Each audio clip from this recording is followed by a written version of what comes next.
Hello viewers, আসসালামু আলাইকুম। কেমন আছেন সবাই? আশা করি অনেক ভালো আছেন। গত পর্বে আমি স্কেচের ব্যবহার দেখেছিলাম। এই পর্বে আমি দেখাবো যে ডার্ক ইউআই এবং ইমেজ ইম্পোর্ট কিভাবে করব। এখানে ইমেজ দুইভাবে ইম্পোর্ট করা যায়, সেটা আমি আজকে আপনাদেরকে দেখাবো কিভাবে আপনারা ইমেজ এখানে ইম্পোর্ট করবেন। ফার্স্ট আমি দেখাচ্ছি এটাকে কিভাবে আপনারা ডার্ক মোডে করবেন, ডার্ক ইউআই মোডে করবেন। সো এই জন্য আপনারা ফার্স্টে ফাইলে যাবেন, ফাইলে না সরি এডিটে আসেন। আমি আবারও দেখাচ্ছি, আপনারা জাস্ট এখানে কি করবেন, এডিটে আসবেন। এডিটে এসে এখানে প্রিফারেন্স নামে একটা অপশন দেখতে পারতেছেন, এখানে জাস্ট ক্লিক করবেন। ক্লিক করার পর এই যে dark UI theme if available, এটাতে জাস্ট অন করবেন। সরি, আমি আপনাদেরকে আবার দেখাচ্ছি, যেহেতু এটা অনেক সময় অনেকের কাছেই দ্বিধাদ্বন্দ্বে পড়তে হয়। সো এই যে দেখতে পাচ্ছেন উপরে এডিট অপশনে যাওয়ার পর এই যে এখানে প্রিফারেন্সে আসার পর এখানে dark UI theme if available, এটা অ্যাভেলেবল আছে। সো এখানে অন করে দিয়ে জাস্ট ওকেতে ক্লিক করব। এটা আমাদের ডার্ক হয়ে গেছে। হ্যাঁ, এভাবে আপনারা ডার্ক করে কাজ করতে পারবেন। সো যাদের কাছে কমফোর্টেবল মনে হবে যে ডার্ক করে কাজ করবেন, তারা ডার্ক করে কাজ করবেন। আর যাদের কাছে কমফোর্টেবল মনে হবে না, যে আমরা ডার্ক করে না, আমরা হোয়াইট ভার্সনে আগের ভার্সনে কাজ করব, সো তারা এই আগের ভার্সনে কাজ করতে পারবেন। সো এখন আমরা দেখাবো এখানে কিভাবে আপনারা ইমেজটাকে ইম্পোর্ট করবেন। সো এখানে ইমেজ দুইভাবে ইম্পোর্ট করা যায়। ফার্স্ট আমি দেখাচ্ছি এখানে ফাইল ইম্পোর্ট। সো এখানে জাস্ট আপনারা এখানে ফাইলে আসবেন। ফাইলে আসার পরে এই যে ইম্পোর্ট লেখা আছে, সরি অনেকের কাছে ডার্ক মোডটা আসলে অনেক কষ্টকর মনে হবে, বুঝতে অসুবিধা হবে। সো এই জন্য আমি এটাকে আগের ভার্সনে করে দিচ্ছি। সো আমি জাস্ট ডার্ক মোডটা দেখানোর জন্যই জাস্ট ডার্ক মোডটা দেখালাম। সো আবার প্রিফারেন্সে আসবেন, আসার পর এটাকে অফ করে দিয়ে জাস্ট ওকে দিবেন। সো এটা আগের ভার্সনে চলে আসছে।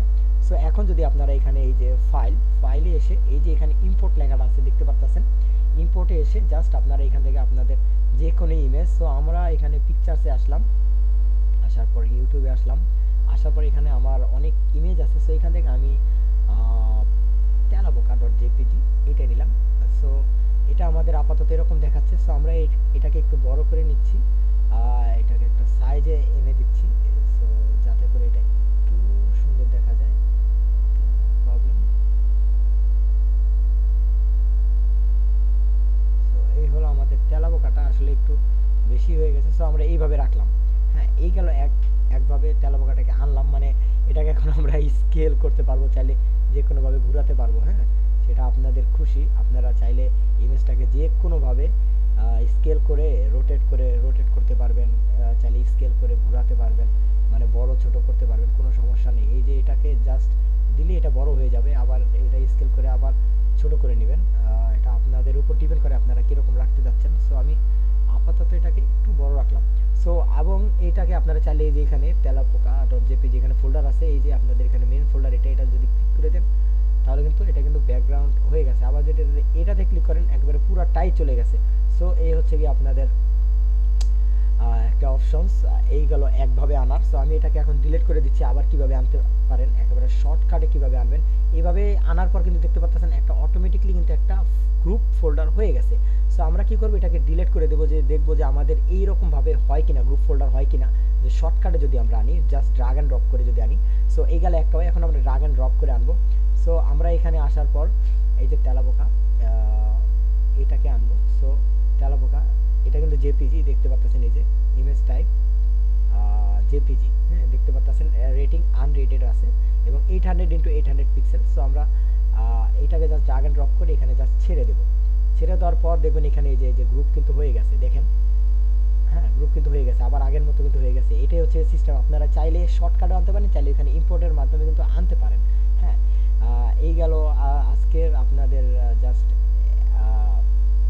টিউটোরিয়ালটিতে এতটুকু আপনাদের দেখালাম যে কিভাবে আপনারা যে কোনো ইমেজকে এখানে ইম্পোর্ট করতে পারবেন। হ্যাঁ, সো এখন যদি এটাকে যদি এই যে এখানে আমাদের মেন যে পেজটা, এটা যদি আনচেক করে দিই তাহলে কিন্তু এটা চলে গেল। আবার যদি চেক করে দিই তাহলে কিন্তু এটা এসে পড়েছে। হ্যাঁ, সো এই হলো আপনাদের অপশনস। এখন চাইলে এটা আপনারা রোটেট করতে পারবেন, কোনো সমস্যা নেই। এখানে রোটেট করতে পারবেন, কোনো প্রবলেম নেই। যে কোনোভাবে রোটেট করতে পারবেন। সো এই গেল আপনাদের মানে ইয়ের অপশনটা। চাইলে আপনারা মানে যে কোনো ইয়েতে কিন্তু আপনারা কিন্তু করতে পারবেন, কোনো সমস্যা নেই। হ্যাঁ, যে এটা আপনাদের উপর ডিপেন্ড করে যে আপনারা কীরকম চান। ওকে, যে আপনারা কিভাবে করবেন। এই যে এইভাবে কিন্তু আপনারা চাইলে বড় ছোট এই যে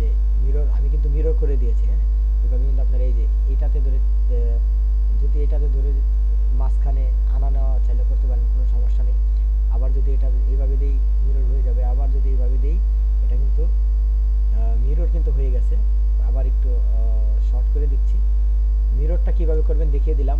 মিরর করার জন্য আপনারা অবশ্যই ফার্স্টে এখানে ক্লিক করবেন, এই যে এখানে মিররে ক্লিক করে যদি আপনার যদি এখানে ভার্টিক্যাল আছে, আমরা যদি ভার্টিক্যালে যদি ক্লিক করি যদি এইভাবে দিয়ে দিই, ও সরি হয়ে গেছে।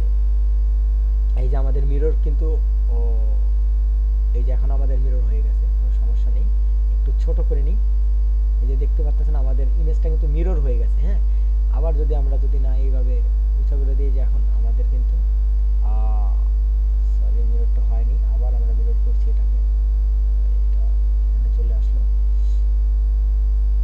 এই যে আবার মিরর আমাদের হয়ে গেছে। হ্যাঁ, আমরা এইভাবে কিন্তু মিরর একটা হচ্ছে গিয়ে ভার্টিক্যাল করলাম। এখন আমরা হরিজন্টাল যদি করতে যাই, হরিজন্টালে যদি ক্লিক করি, যদি এটাকে যদি আমরা এইভাবে ক্লিক করে দিই, আমাদের মিররটা কিন্তু হয়ে গেছে। হ্যাঁ, দেখতে পাচ্ছেন মিররটা হয়ে গেছে, একটু বেশি হয়ে গেছে, পরে আপনারা আপনাদের সাইজ মতো ছোট বড় করে নেবেন। আমরা এইভাবে মিরর করে ঘুরিয়ে ফেললাম।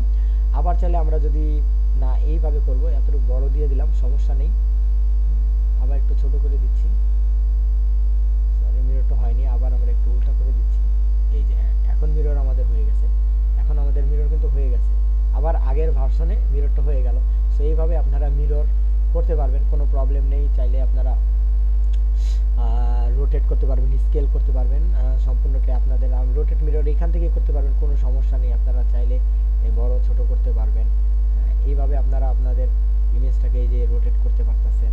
হ্যাঁ, মিররটাও দেখিয়ে দিলাম কিভাবে ইমেজটাকে ইম্পোর্ট করে মিরর আনমিরর করবেন। ওকে, সো ভিউয়ার্স, আশা করছি আপনারা বুঝতে পারছেন আজকের টিউটোরিয়ালটি আপনাদের খুব একটা হেল্পফুল হবে, অনেক হেল্পফুল হবে, কারণ এর মাধ্যমে আপনারা আপনাদের ইমেজটাকে ইম্পোর্ট করতে পারবেন, ডার্ক থিম করতে পারবেন এই ব্রাউজারটিকে, সেটা আপনাদের উপর ডিপেন্ড করে। সো ডার্ক থিমটা আমি আবারও আপনাদেরকে দেখিয়ে দিচ্ছি আপনাদের সুবিধার্থে।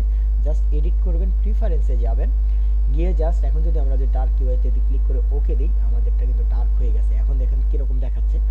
সো এইভাবে আপনারা ডার্ক করে নেবেন। আবার চাইলে আনডার্ক করবেন যদি আপনাদের মনে হয় যে না এইভাবে আপনাদের কাজ করতে সুবিধা। আমার কাছে এইভাবে ভালো লাগে না, আপনাদের যদি ভালো লাগে আপনারা এইভাবে করতে পারেন। সো আমি আবার প্রিফারেন্স করে দিচ্ছি, কারণ আমার কাছে ডার্কটা ভালো লাগে না। ওকে, সো আমি ওকে করে দিয়ে আগের ভার্সনে চলে আসলাম। সো ভিউয়ার্স, আজকের ভিডিও এই পর্যন্তই, ভালো থাকবেন, পরবর্তী টিউটোরিয়ালের জন্য অপেক্ষা করুন। ধন্যবাদ, আল্লাহ হাফেজ, কথা হবে পরবর্তী টিউটোরিয়ালে। ধন্যবাদ সবাইকে, বাই বাই।